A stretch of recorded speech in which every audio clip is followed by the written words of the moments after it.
In this video, we're going to break down what paying yourself first actually means, why wealthy people promote it, the psychology behind it, when it works beautifully and when it can backfire, and how to adapt realistically if you are struggling financially. I don't want us to blindly repeat financial slogans without understanding the full picture. If you are new here, I'm Isabel, a certified chartered accountant with more than a decade of experience, and I'm an entrepreneur. I've worked both as an employee and as an entrepreneur. I've experienced salary pressure, irregular business income, financial responsibilities, trying to save, trying to grow, trying to survive. And over the years, I've realized something very important. Good financial advice depends heavily on your season of life. You've probably heard this financial advice before. Pay yourself first, save before you spend, automate your savings. And honestly, it sounds smart, powerful, and disciplined. But here's the uncomfortable truth. For some people, paying yourself first builds wealth, and for others, it quietly creates more financial pressure, because financial advice without context can become financial stress. Today, I want us to have a real conversation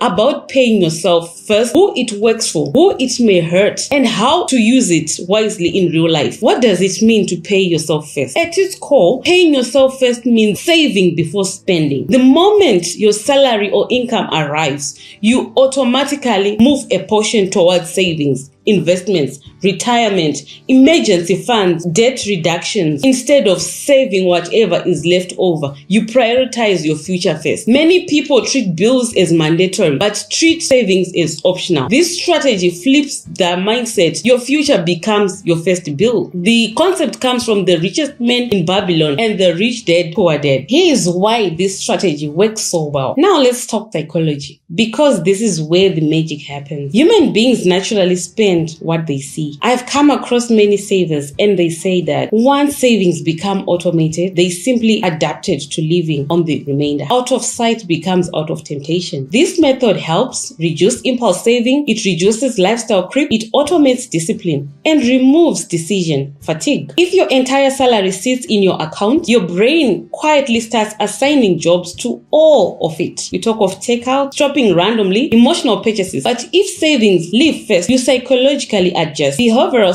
finance research consistently show that automating savings increase long-term financial success. Automation removes negotiation with yourself. If you're enjoying this discussion, like this video, subscribe, and share a comment in the section below. Let's talk about where this advice becomes dangerous. Let's talk about the uncomfortable conversation. This advice does not work equally for everyone. Some people are underpaid. They are behind on bills. They're supporting family. They're dealing with black tax. They're facing inflation, living paycheck to paycheck. What happens if someone aggressively saves first but cannot pay rent later? Research and budgeting experts warn that paying yourself first can create overdraft, missed bills, or debt stress. If your income is unstable, like for freelancers, gig workers, and entrepreneurs, you may need flexibility. Financial advice without cash flow awareness can become dangerous. You cannot save aggressively while your financial foundation is collapsing. So here are my personal thoughts as an entrepreneur. This is where my view become more balanced, because entrepreneurship taught me something really important. Sometimes investing in growth matters more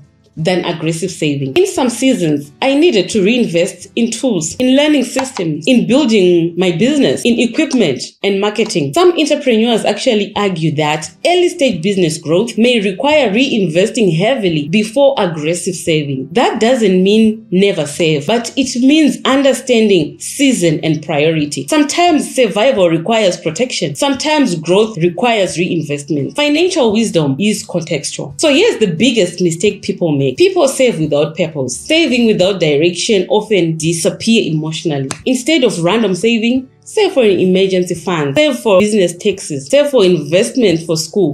Save for whatever. I always talk about this. Experts actually emphasize giving savings a clear job or label. Purpose strengthens discipline. Money behaves differently when attached to a vision. So, should you pay yourself first? So here's my honest answer. Yes, but intelligently. If you have a stable income, bills are current, you're building an emergency fund and managing your expenses, then pay yourself first. That's very transformational. But if you're behind on bills, living with an unstable income, and you are relying relying on debt or something is not well, then stabilize your financial position first, cover essentials, get your bills on current, build an emergency fund, then automate savings gradually. Even small savings matter. Your $20 that is consistently saved can give you results that can actually shock you in the future. Sustainable systems beat financial hype. Paying yourself first is not magic. It is simply intentional financial behavior. It works because it prioritizes future security, automates discipline, reduces impulse spending, and builds long-term habits. But it fails when income realities are ignored, bills are neglected, goals are unclear, or pressure becomes unsustainable. Good financial systems should create peace, not panic. Please don't compare your financial journeys to people online. Some people are performing discipline, others are quietly building it. Move wisely, save intentionally, grow patiently, and remember,